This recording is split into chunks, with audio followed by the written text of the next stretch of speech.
আরে ভাই, আমি তো সারাটা জীবনই দুটো প্যারালাল জীবন যাপন করি। মানে আমি যখন স্কুলে পড়ি তখন আমার সবচাইতে প্রিয় অভিনেতা অভিনেত্রীরা ছিলেন শমী কায়সার, বিপাশা হায়াত, মাহফুজ আহমেদ। আমি মাহফুজ ভাইয়ের ভীষণ ফ্যান ছিলাম, রোমান্টিক হিরো। সেলিম ভাইকে আমার খুব মানে হ্যান্ডসাম লাগতো। জাহিদ ভাই, তৌকির ভাই। তো আমার স্কুল জীবন কেটেছেই তাদের দেখতে দেখতে। মোয়াপা, নোবেল ভাই, মোয়াপা আমার ভীষণ পছন্দের মডেল। এটা অনেক মানে বিস্তর প্রশ্ন। এই প্রশ্নের উত্তরে তো ছোট করে তো দেওয়া যাবে না।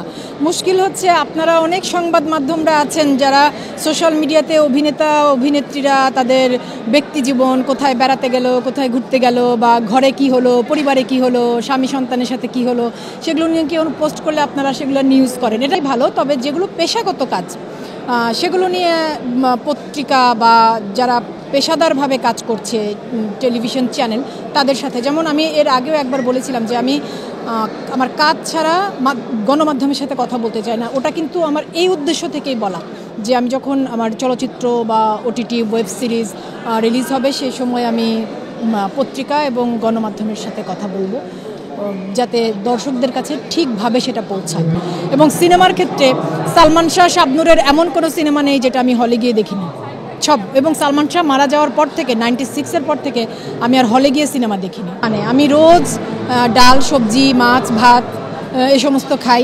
তবে আমি 1 ঘন্টা হাঁটি প্রতিদিন, কারণ আমি একটা দীর্ঘ সময় আমি মাতৃত্বকালীন কারণে আমার ওজন অনেক বেড়ে গিয়েছিল।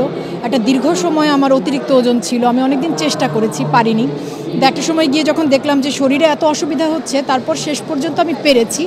তবে সেই পারাটা একেবারেই আমার ঘরের তৈরি স্বাস্থ্যকর খাবার পরিমিত খেয়ে এবং হেঁটে। আমি প্রতিদিন হাঁটি, আজকে সকালেও হেঁটেছি।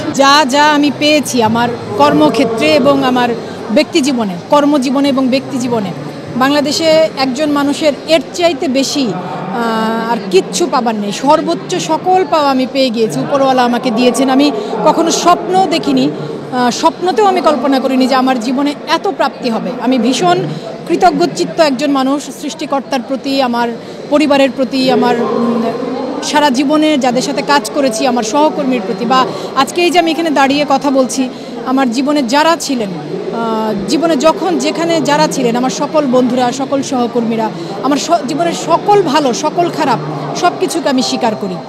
সব কিছু নিয়েই আমি আজকে এখানে দাঁড়িয়ে আছি। সোশ্যাল মিডিয়াতে আমার পেশাগত কাজ ছাড়া আর কোনো কিছু দেখা যায় না। এবং পেশাগত কাজ মানে হচ্ছে অভিনয়। আর আমি তো অভিনয়কে আসলে যেহেতু মাধ্যম হিসেবে আলাদা করি না, আমি যতগুলো মাধ্যম আছে আমাদের দেশে অভিনয়ের সবগুলো মাধ্যমেই কাজ করি। তো সেই হয় অভিনয়ের প্রমোশন, আর নয়তো ফটোশ্যুট। আমি যেহেতু মডেল হিসেবে কাজ করি, যখন বিজ্ঞাপন চিত্রে কাজ করি সেই বিজ্ঞাপন চিত্রের প্রমোশন, ফটোশ্যুট, বিভিন্ন ম্যাগাজিনের কাভার মডেল হয়ে শ্যুট করছি, সেগুলো